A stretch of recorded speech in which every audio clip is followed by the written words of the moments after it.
rascals and what theory again? Mice. Mice and rascals. Mice and rascals theory. Is that right? Mhm. Excellent. Okay, cool. All right. Yeah, I've She's got it all ready to go.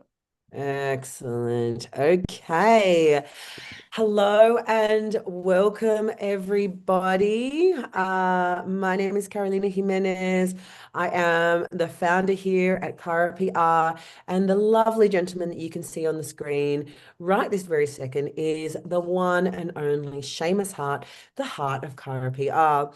And today, Seamus is going to be running us through mice and rascals theory when it comes to developing a brand. So, without further ado, here he is, man of the hour, Seamus Uh, Hart. How Thanks. are you, Seamus? Yeah, pretty good.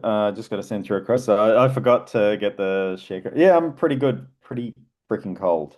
It's Um, so freezing. Like, yeah, I'm in my but puffer jacket, got we're my not. scarf on, Yeah, we're not doing. global warming too well, are we? That's it. Sorry, I'm just fixing up my screen.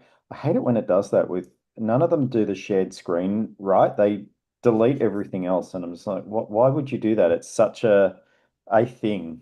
Mm, So I thought, from a UX point of view, run through something very different. yeah. It's something that I've used a lot over the years. It's not a framework or frameworks that people would be familiar with, but what it talks about is the underlying behavioral things that people do in institutions and in organizations. So it gives you an idea for understanding why the behavioral patterns. And as you probably can tell, it's a bit of a spy themed one today. Yeah, I love Yeah, it. you'll love it. It's got a lot of Bond references. Yeah, every business relies on kind of the ability for people to make decisions, whether it's, managing, how the internal business works, the HRS aspect, or, managing external stakeholders or understanding what a customer wants to do. Um, there are things that people often assume motivation and influence factors, and it's very different to that, and it's something that many businesses completely forget. So the way that I look at it is there are reasons why people do things within a business. And it's like, why do they do that? It's not random. And one of the big things that I see with a lot of businesses that they'll go, oh, we'll just set up a website, and they assume that things happen for a very specific reason because of their mastery. And it's like, no, it's usually one of a few simplified reasons why someone's doing something. And Mm, it kind of goes back to the brand yeah, and the promises of the brand and why they're doing it, and also the governance of the business. yeah. So yeah, that's why I thought I'd start with the best Bond, like Sean Connery. That's from Dr. No.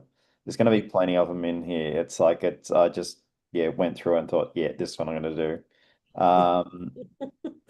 So really, when we're talking about it very high level, it's really identifying, it's understanding, and this is like comms 101. It's you've got a signal. Does someone understand it? It's like, is what you're saying, does it understand it? And it's looking at kind of the behavioral aspect that you can infer why something's doing something. Yeah, Um, like it's um if you think about it, it's like the kitty chinos at the cafes. Like, why are you doing that? It's not because kids love the kitty chinos. The behavioral aspect is that it's driving it's driving your connection to that brand because they're giving you something. Let's say as a mother to yeah, take your kid yeah, there, it's giving you something that is not um, just money based. It's about identity and connection. and Yeah. that compromising compassion aspect to it. Yeah. So yeah, I just really love it. Like it really starts with clarity, and I thought I'd start with the whole like, yeah, Yeah. 60s Bond stuff. That was the bomb. I love it. So what I'm talking about is Mice and Rascals framework. So who actually created it? So this came out of the 50s and 60s, with a lot of behavioral psychology. And what traditionally intelligence agencies were using these models for were working out what are the things driving people within a big business or within a big organization and in institution. So the Americans had their version, the British had their version, and the Soviets had their version, all pretty much the same, explaining the same thing. So it started off as what they called mice, which each one had a slightly different version. But what it understood in the later version, they've kind of revamped because it's like they found a few really interesting psychology numbers. But it comes back to like how trust and commitment works. So understanding what you're doing to drive a behavior. So in the terms of like the Cold War, what they were looking for was how they could actually turn agents or turn people in authority to get them to do what they wanted. Mm, Now, the weird thing was that they found money was a very, very poor predictor. mm, And also, as well as once they're compromised with money, it's like, well, what else can you do? Like yeah. you've lost all your money and you know it's pretty. So that's why that's part of the reason why these agencies went into it. They found that bribery is just not a good Not behavior thing. cool. Yeah. It doesn't work. It's really weird. It's really, really weird. And they found out that everyone gets caught. But what Yeah. they did find, especially in these frameworks, is that there were things that people really highly value that are non-monetary based. Yeah. So they found like when I was looking up this, there was a Soviet pilot who landed in Germany, and yeah, what he wanted out of it wasn't a stack of money, he just hated the food. Yeah. So what got him across the line was a bunch of Coca-Cola. Yeah. Yeah. Well, I guess Um, that brings it back down to, why that discovery is so important because everybody has those different drivers and they're based on different things. Like, mm, to your point about the coffee shop, like, yeah, like I personally will favor going out to coffee or for dinner or a restaurant, whatever, where they cater for kids, where they'll yeah. they'll bring out the pencils and the coloring in, and they understand you already on that deeper level to know, like, you're going to try and have a good time, and you also have to try and manage this kid and keep it entertained and engaged and I under love the control. keep it. I love it how you go keep it. It's the same. It's the same as if you go to like if you go to like really good cafes, the ones that are packed, and this is not from a sit down service point of view, this is like the drop in and drop out, are the ones that have the little doggy bowls with the water. Yeah, Like like seriously, it's like when you think about it, they and I see this on High Street in Penrith, is that there's amazing cafes. The ones that are packed are the ones where they know the order yeah, and they've got a doggy bowl. But what they do is they walk up and walk back, and then by the time they're ready, the dog wants a drink and they've got their coffee ready. It's like yeah, awesome. perfect. Yeah, Or they give doggy yeah, biscuits with the. yeah, There was a big one over at Piedmont. There was one place that did doggy biscuits free with a yeah. coffee. Bring your Oh, dog, get a takeaway, and it's like, oh, now here's the thing that was awesome. This is like totally like Pavlovian about it. The okay. dogs would instinctively want to go there Yeah, because they yeah, weren't rewarding the person who owned the dog. They were rewarding the dog, and the that, dogs yeah, reinforced through the behavior. So yeah, it's like they understood their mission really well.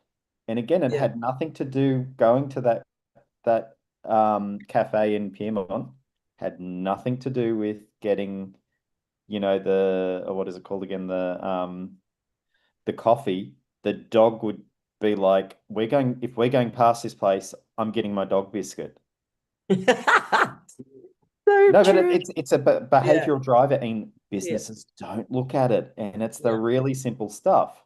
Yeah. So, like, where it's applicable, and like the previous one, I had The Living Daylights, best Bond movie ever, no questions asked. The other one that's awesome because it had the game was GoldenEye, but like it provides valuable insights into behavior, and there's things that people are completely missing out of it, and it's just drop it into this framework and it's awesome. So, I mean, although it was developed for intelligent operations and for like embedding and like extracting information, and understanding what's driving people to actually turn on their country or an organization, it's actually a really effective thing for understanding your business about what's actually ticking in your employees' heads.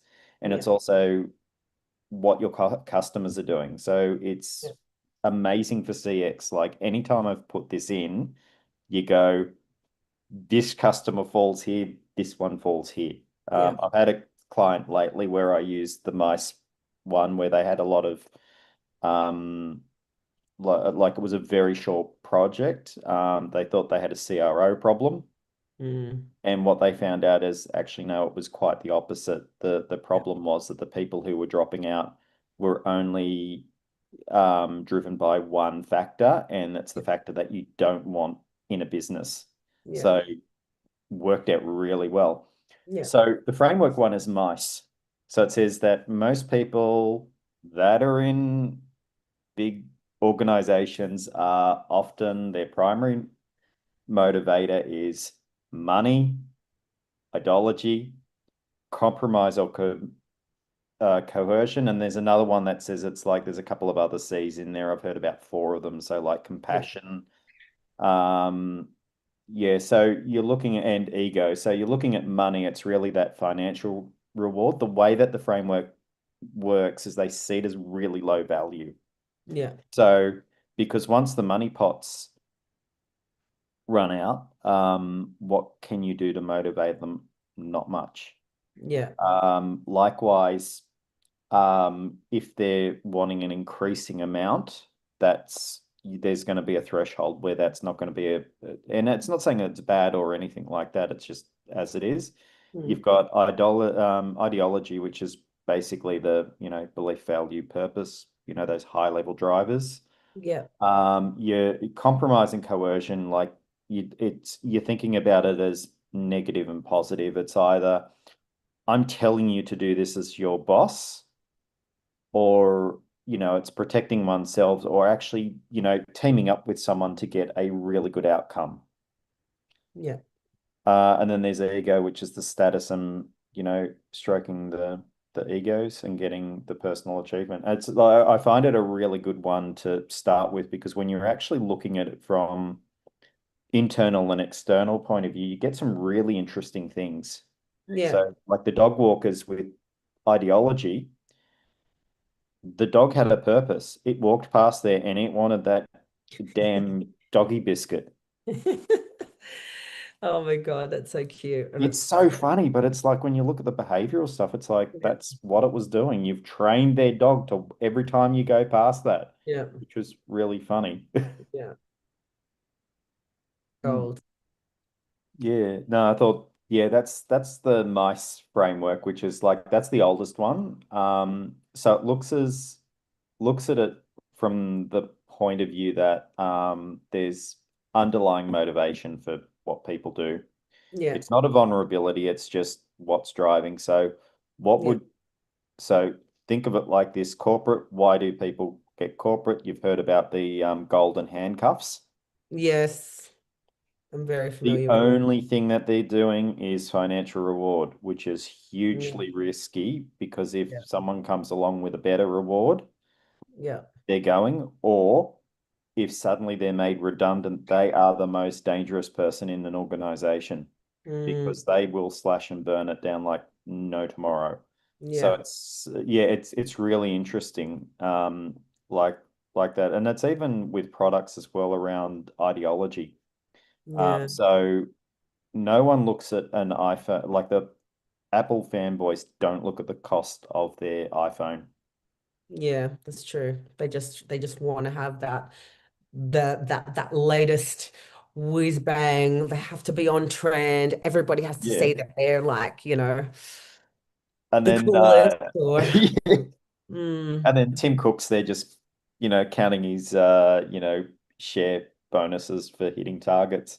yeah, The more updated one is Rascals, and I believe that's uh, Pierce Brosnan in the background there.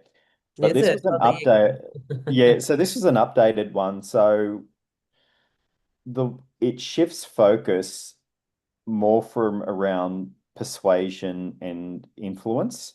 Yeah, So it's when you're talking about high trust models and loyalty in the more broader sense, yeah, you're talking about behavior is often shaped through relationships, yeah, either what they're getting or what they're not getting. absolutely. Yeah, So if you think about it, it's like you got reciprocity, you've got, authority, you've got the scarcity. yeah.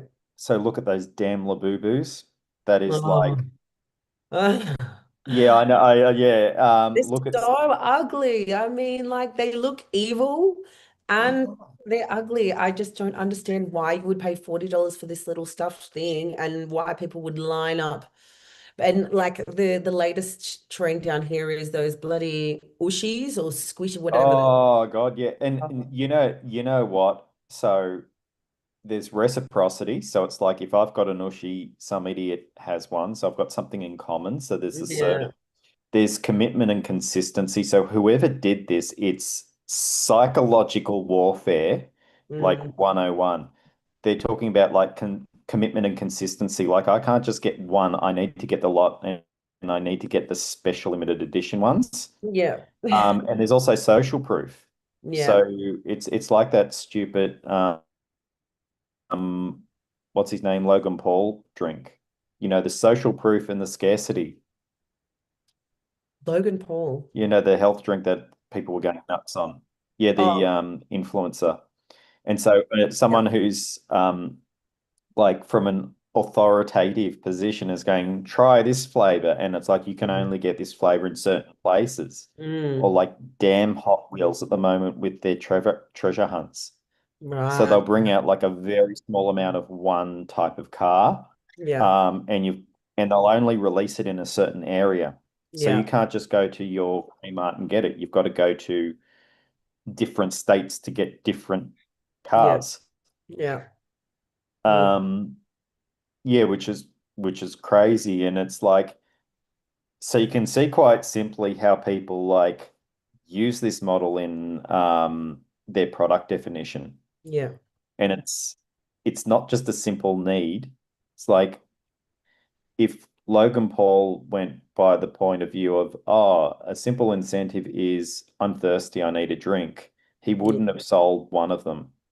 Yeah. But the fact that he sold them as like if you want to be awesome, like me, you've got one, but also there's the commitment because they change the flavors and they got Yeah. new flavors and they're not always around everywhere. Yeah. So I've got to Yeah. do that.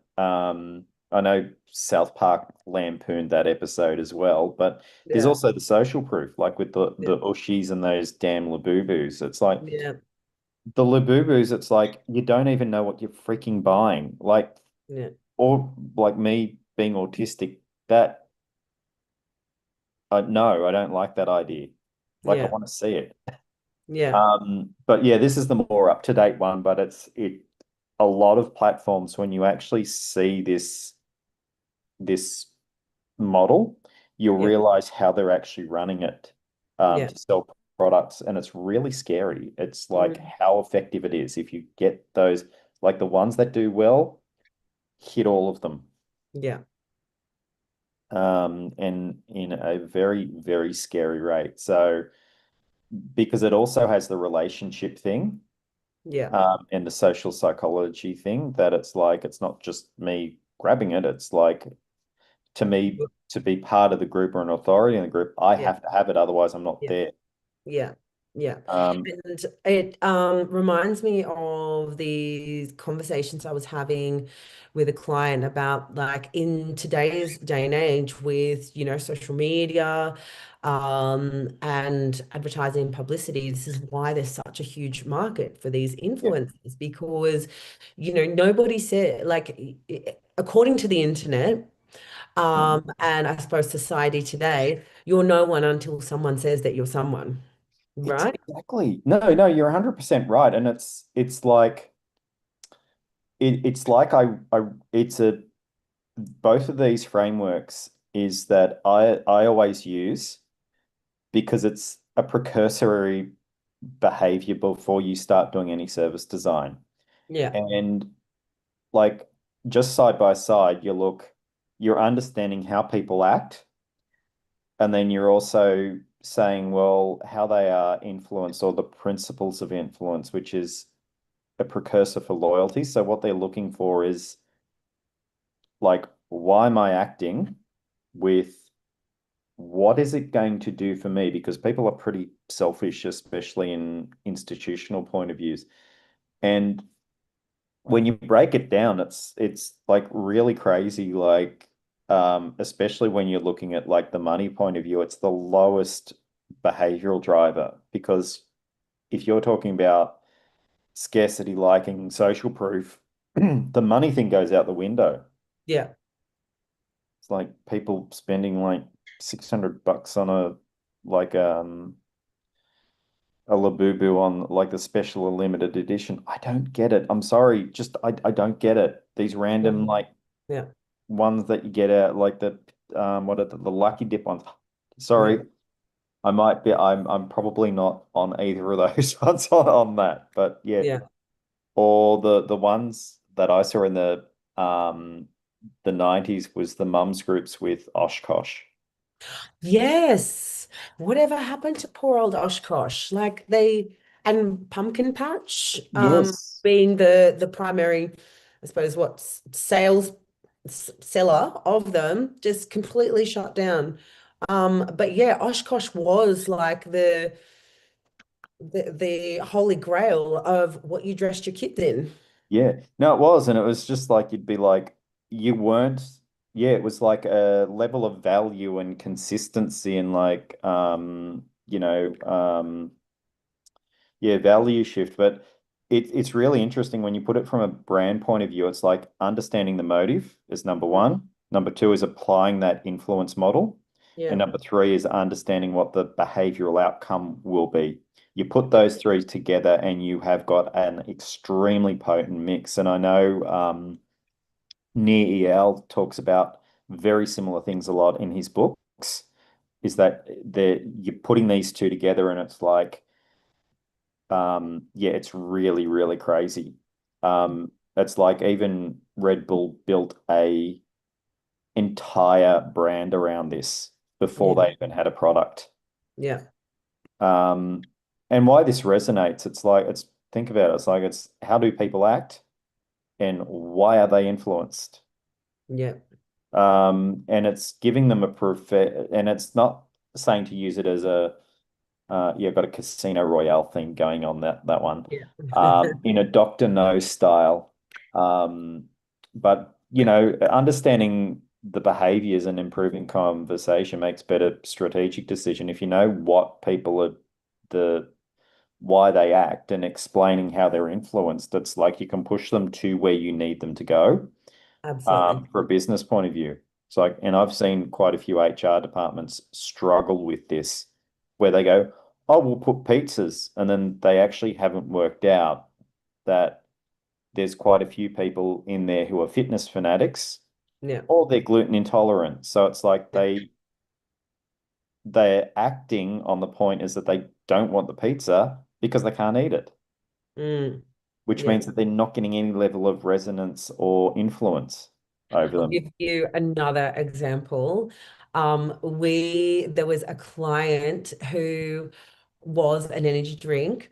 And so he wanted to go and do like a promo at a gym. Mm. And people at the gym were like, no, I'm not going to drink a fizzy drink in the middle of my workout. Like, go away. So it was like, it was just so hilarious, like hit and miss. But then, of course, like you go to a nightclub and it's the best thing ever, right? Yeah. Because they could mix it with their alcohol. It was free. It was cheaper than obviously getting an alcoholic drink like Red Bull and something. But yeah, it's just, yeah, again, comes back to those Oh, behavior drivers.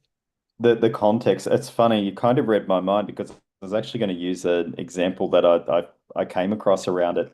Um, like understanding the context is really important. Now, one of the really interesting ones was a couple of the gym pre-workouts. So when UFC and that got really big and they were doing Yeah, those like top fighter ones, yeah, when you had the Don fries and that, and it's like where there no rules or weight class. It was just like yeah, whoever was standing, we'll call them the winner. yeah, yeah, But a lot of the energy drinks were trying to get, and the pre-workout stuff were trying to get into it. And what they yeah, realized that they couldn't compete, yeah, and not for the reason they thought. yeah, They were doing these priced ones, but what they were competing with was a thing called hypey mud.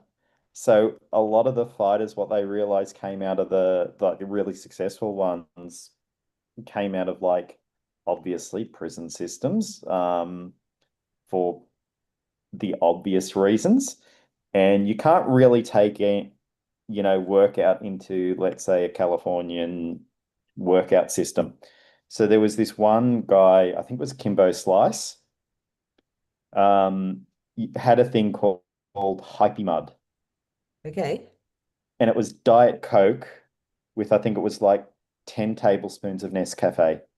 Yeah. Oh, shit. So that'll make your heart blow up. So Oh, a lot man. of Yeah. and this is like around the time when, YouTube kept going up, and a lot of these big workout companies, they just weren't selling stuff because what you had was these fighters who people admired going, no, no, don't buy that shit, buy this one.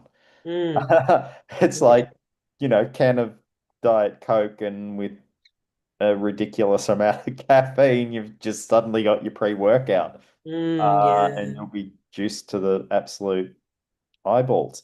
Um, but it's like things like that. Or the other one is at the moment is like sardines. Joe's done a couple of articles on it. Part of the reason is that health and fitness, highest Mm, level of creatine, highest level of protein per serving. mhm. Yeah. Got a whole Yeah. heap of other things as well. So you do two serves of that a day, and it's like it's better and cheaper than a lot of the pre-workout and protein stuff, and it's all natural. Yeah.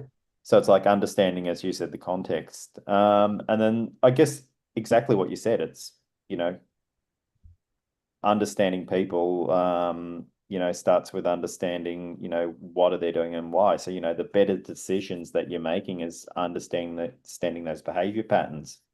Yeah. It's why they're complementary frameworks, and it's not to say use them for evil, which a lot of people have done.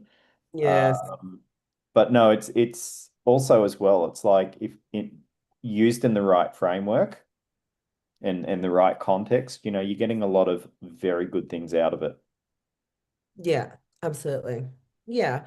And I mean, like at the end of the day, we're only sharing this so that we can educate people on how we can help them to improve their engagement in their business. And I suppose that gravitas. Obviously, a lot of different agencies and businesses who implement this kind. So you can't get off the screen, and they've got the bloody like uh, Oh yeah, the the fucking spinning spinning wheel wheel. thing. I just yeah, It's like so they're adding in all of these little things like these gambling things and that are driving behaviors in effective ways, but they're also in ways that are not ethical. Uh exactly. yeah. Yeah, no, exactly. And I was about to say with the Timu one, what they're using for the spinning thing. So it's basically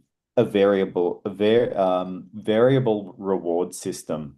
Yeah. So, and it's really fucked up. I don't know how legally they can do it.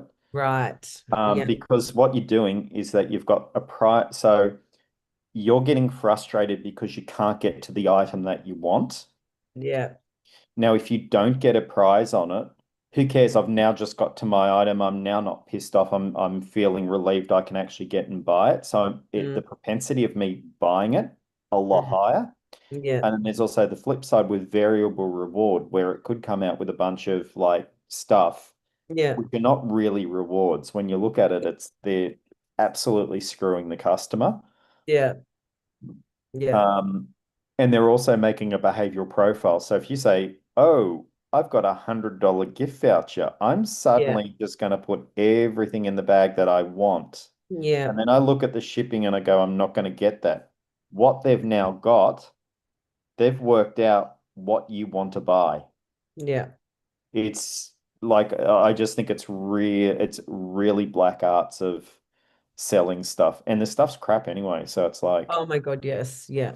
It is so not what it's says on the can. yeah, no, absolutely. And the last two slides are really like business applications. And I'm saying this from a good point of view. Don't use it for evil, like Temu, Yes. or like Mhm. Woolworths with those fucking Ushies. Um, no, no, it is. So from a leadership point of view, it's like understanding motivation. Yeah. The other part is trust and engagement. Yeah. Like you can lead people more effectively if you know what they want. Mm. Um, and the funniest thing is, a lot of these things don't cost you a cent, or they might be really basic accommodations, Yeah. or it might be work from home, and suddenly you've built a lot more trust, and you've got someone who's doing a lot more.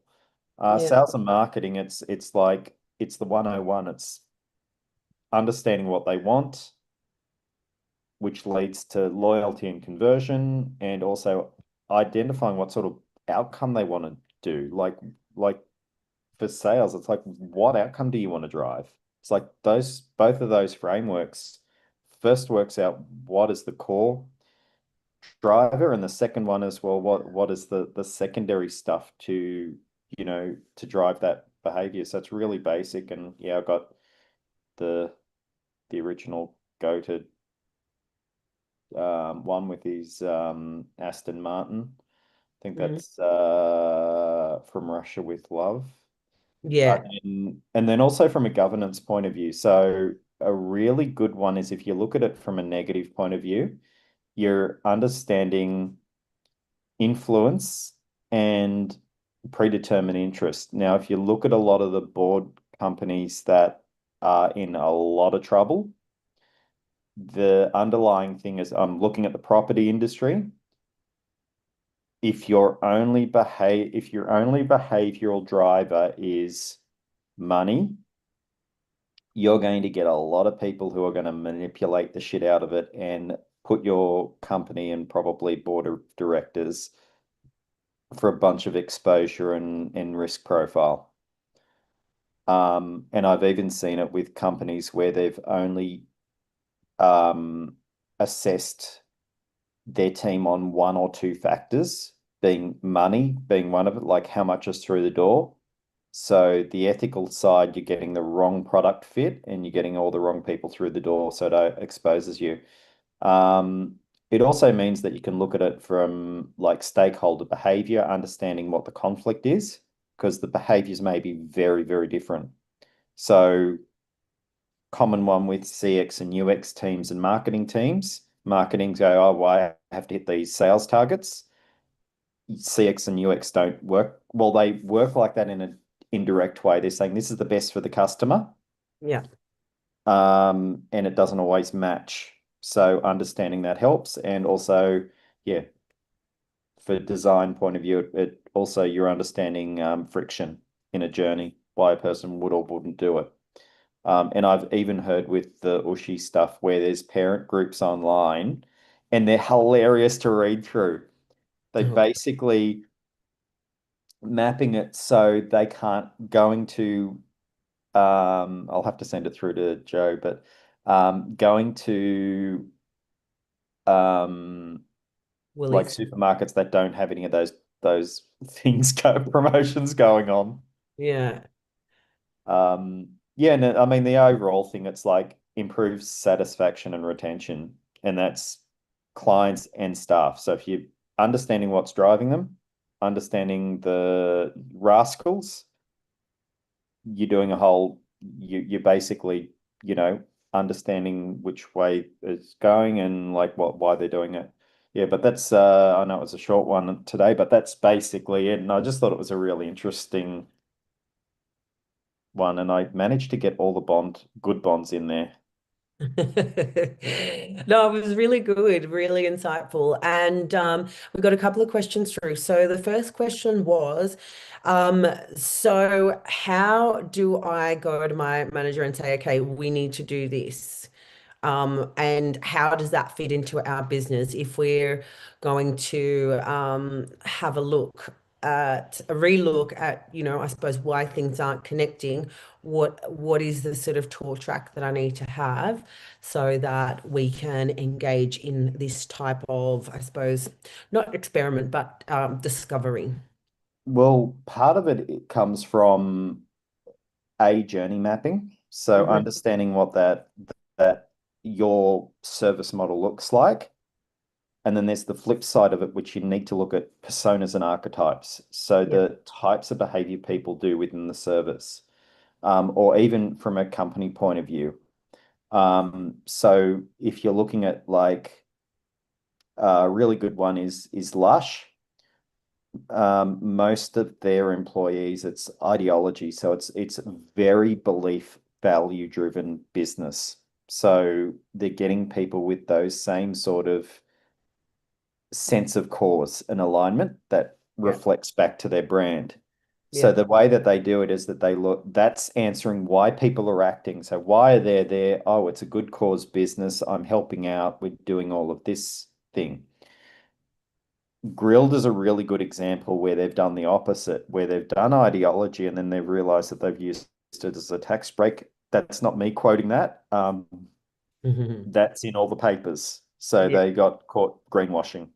yeah, But it also falls back to if you get that fundamental framework right, like understanding like why are people doing what they're doing, then you've also got the next aspect of it where you can align it up to the principles of influence, yeah, so about the social proof, the liking, scarcity's a little bit of one. So think of it like wedding rings.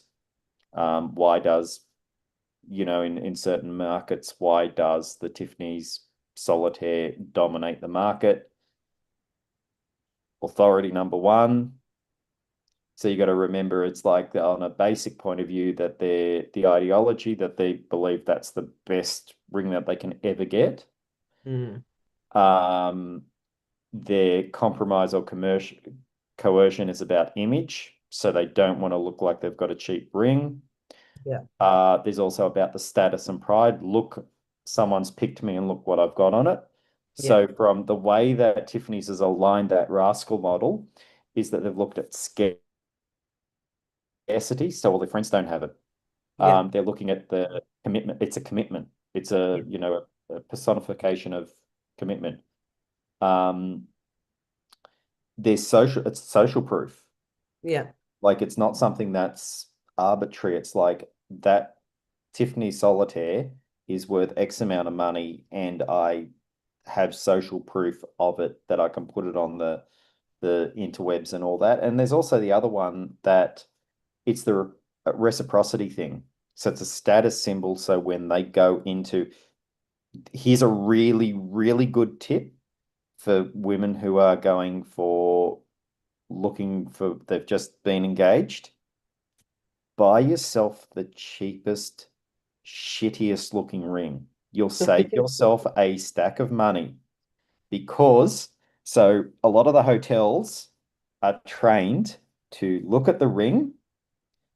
Now, are you going? here's a good question for you. Are you going to no, because it's all arbitrary pricing because Yeah. it's all emotional. So it's all about they're not running on money, they're running on ideology and compromise. Yeah. And so if they see a $50,000 ring, how much are they going to be looking at how much their wedding's going to cost? Yeah. It's so true. If you Yeah. have a cheaper ring, they're going to gauge it and go, well, this is what we think we can get out of that person. That's why I would advise, because they will always ask about the ring, especially Yeah. with the big hotels and the five stars. Yeah. That's their signal. That's basically signal of what is their budget. Yeah. So again, using the mice and rascals thing. So if someone's got a $50,000 ring on, I'm probably going to pad out what I'm going to tell them. And Yeah. I've set the expectation, oh, it's going to be $120,000 wedding. That's probably the cheapest I can get. Now, if it's a cheaper ring, that their prices suddenly go down. Yeah. And I know for a fact there are places that have multiple pricings and they base it from how you look. And Yeah. there's no difference in the service. Yeah. Yeah. Absolutely.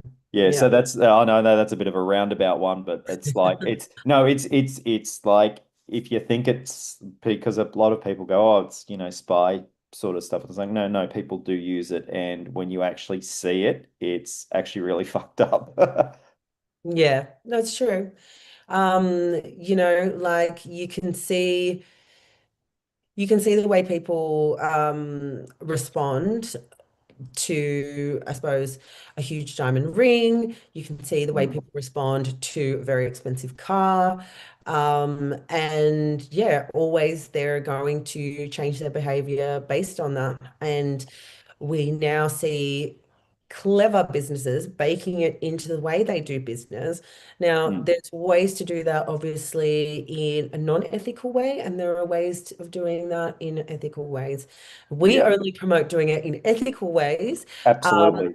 but I suppose the main point that we're getting across is just that it comes down to being smarter with understanding your audience and then tailoring your messaging, your approach, and the way that you do your business using these principles so that you can make the most out of every interaction with them, whether that's via your website or through your customer journey, your emails, and the training that you give your staff for them to recognize when they're dealing with your clients, how it is that they Mm, should be approaching different conversations um, in a way that's going to benefit your business for the longest time.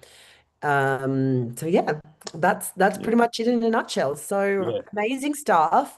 Um, Now, if anybody needs a little bit of time to have a one-on-one and go through this for their business and their messaging, we are always happy, open, and willing to do a little workshop. So you can always reach out to us, pop a like in the comments, drop us an email, and we'll book in one of those little 45-minute discovery sessions.